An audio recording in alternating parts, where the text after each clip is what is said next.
পিছুৱাই দিয়াৰ কাৰণে গ্ৰামাঞ্চলৰ যিটো উন্নয়ন আৰু উন্নয়নৰ কাৰণে আবণ্টিত ধন অব্যৱহৃত হৈ পৰি আছে। প্ৰায় 1100 কোটি টকা যদি অতি শীঘ্ৰে পঞ্চায়ত অনুষ্ঠিত কৰি পেলাই এই টকাখিনি নিৰ্বাচিত প্ৰতিনিধিৰ জৰিয়তে ব্যৱহাৰ কৰিব নোৱাৰে তে টকা ঘূৰি যাব। কাৰণ সেই টকাখিনি দিওঁতে চৰ্ত আছে যে কেৱল পঞ্চায়তৰ নিৰ্বাচিত প্ৰতিনিধিয়ে সেই প্ৰায় 1100 কোটি টকা খৰচ কৰিব পাৰিব। গতিকে চৰকাৰৰ যিটো আওকণীয়া মনোভাৱ সেইটো কাৰণে গ্ৰামাঞ্চলৰ উন্নয়নৰ কাৰণে অহা প্ৰায় 1100 কোটি টকা এটা ঘূৰি যোৱাৰ উপক্ৰম হৈছে।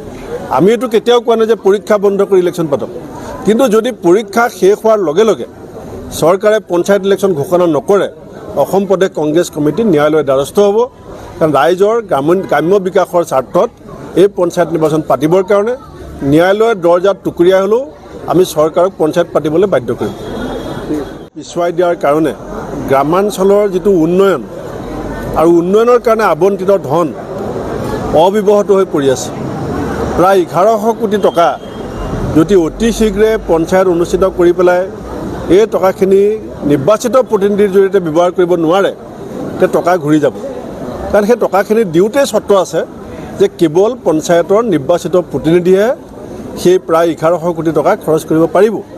গতিকে চৰকাৰৰ যিটো আওকণীয়া মনোভাৱ সেইটো কাৰণে গ্ৰামাঞ্চলৰ উন্নয়নৰ কাৰণে অহা প্ৰায় 1100 কোটি টকা এটা ঘূৰি যোৱাৰ উপক্ৰম হৈছে। আমি এইটো কেতিয়াও কোৱা নাই যে পৰীক্ষা বন্ধ কৰি ইলেকশ্যন পাতক, কিন্তু যদি পৰীক্ষা শেষ হোৱাৰ লগে লগে চৰকাৰে পঞ্চায়ত ইলেকশ্যন ঘোষণা নকৰে অসম প্ৰদেশ কংগ্ৰেছ কমিটি ন্যায়ালয়ৰ দ্বাৰস্থ হ'ব। কাৰণ ৰাইজৰ গ্ৰাম্য বিকাশৰ স্বাৰ্থত এই পঞ্চায়ত নিৰ্বাচন পাতিবৰ কাৰণে ন্যায়ালয়ৰ দৰ্জাত টুকুৰিয়াই হ'লেও আমি চৰকাৰক পঞ্চায়ত পাতিবলৈ বাধ্য কৰিম। পিছুৱাই দিয়াৰ কাৰণে গ্ৰামাঞ্চলৰ যিটো উন্নয়ন আৰু উন্নয়নৰ কাৰণে আবণ্টিত ধন অব্যৱহৃত হৈ পৰি আছে।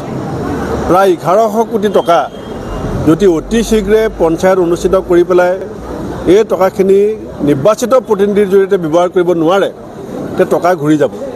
কাৰণ সেই টকাখিনি দিওঁতে চৰ্ত আছে যে কেৱল পঞ্চায়তৰ নিৰ্বাচিত প্ৰতিনিধিয়ে সেই প্ৰায় 1100 কোটি টকা খৰচ কৰিব পাৰিব।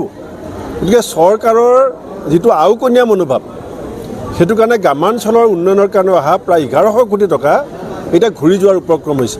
আমি এইটো কেতিয়াও কোৱা নাই যে পৰীক্ষা বন্ধ কৰি ইলেকশ্যন পাতক, কিন্তু যদি পৰীক্ষা শেষ হোৱাৰ লগে লগে চৰকাৰে পঞ্চায়ত ইলেকশ্যন ঘোষণা নকৰে অসম প্ৰদেশ কংগ্ৰেছ কমিটি ন্যায়ালয়ৰ দ্বাৰস্থ হ'ব।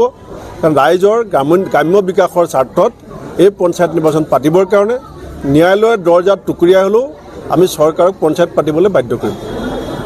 পিছুৱাই দিয়াৰ কাৰণে গ্ৰামাঞ্চলৰ যিটো উন্নয়ন আৰু উন্নয়নৰ কাৰণে আবণ্টিত ধন অব্যৱহৃত হৈ পৰি আছে। প্ৰায় 1100 কোটি টকা যদি অতি শীঘ্ৰে পঞ্চায়ত অনুষ্ঠিত কৰি পেলাই এই টকাখিনি নিৰ্বাচিত প্ৰতিনিধিৰ জৰিয়তে ব্যৱহাৰ কৰিব নোৱাৰে তে টকা ঘূৰি যাব। কাৰণ সেই টকাখিনি দিওঁতে চৰ্ত আছে যে কেৱল পঞ্চায়তৰ নিৰ্বাচিত প্ৰতিনিধিয়ে সেই প্ৰায় 1100 কোটি টকা খৰচ কৰিব পাৰিব। গতিকে চৰকাৰৰ যিটো আওকণীয়া মনোভাৱ সেইটো কাৰণে গ্ৰামাঞ্চলৰ উন্নয়নৰ কাৰণে অহা প্ৰায় 1100 কোটি টকা এটা ঘূৰি যোৱাৰ উপক্ৰম হৈছে। আমি এইটো কেতিয়াও কোৱা নাই যে পৰীক্ষা বন্ধ কৰি ইলেকশ্যন পাতক, কিন্তু যদি পৰীক্ষা শেষ হোৱাৰ লগে লগে চৰকাৰে পঞ্চায়ত ইলেকশ্যন ঘোষণা নকৰে অসম প্ৰদেশ কংগ্ৰেছ কমিটি ন্যায়ালয়ৰ দ্বাৰস্থ হ'ব। কাৰণ ৰাইজৰ গ্ৰাম্য বিকাশৰ স্বাৰ্থত এই পঞ্চায়ত নিৰ্বাচন পাতিবৰ কাৰণে ন্যায়ালয়ৰ দৰ্জাত টুকুৰিয়াই হ'লেও আমি চৰকাৰক পঞ্চায়ত পাতিবলৈ বাধ্য কৰিম।